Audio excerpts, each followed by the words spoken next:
Hello, I'm Caitlin Moran, author, screenwriter, columnist, legend, and I'm here to crush some myths about women.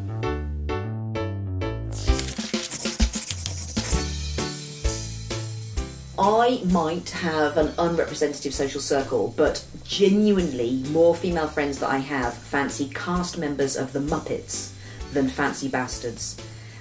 Far more of us would either have sex with Fozzie Bear or Gonzo the Great than we would with a bad boy. We just have no interest in that whatsoever.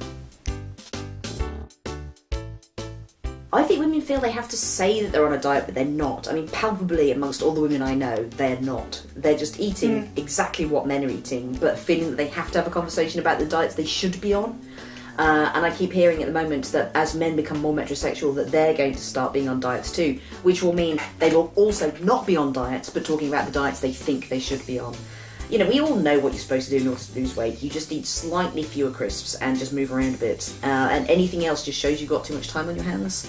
I'm afraid I do judge people who go on about what they eat. It's rather than just simply eating it instead.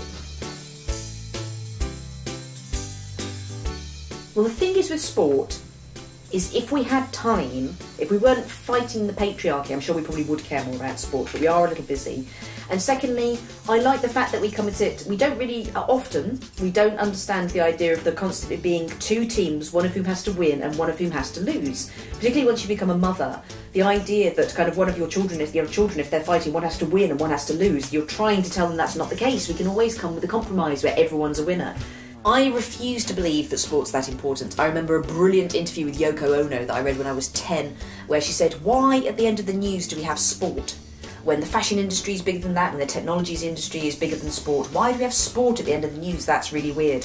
And so I'm very proud to have a very female response to all sport. If I walk into a room where football is being played, I will simply ask who are the goodies and who are the baddies, which will annoy all the men in the room, and then automatically root for whoever's losing, because I feel sorry for them.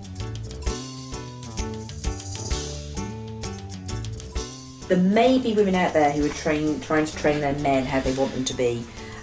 Good luck with that.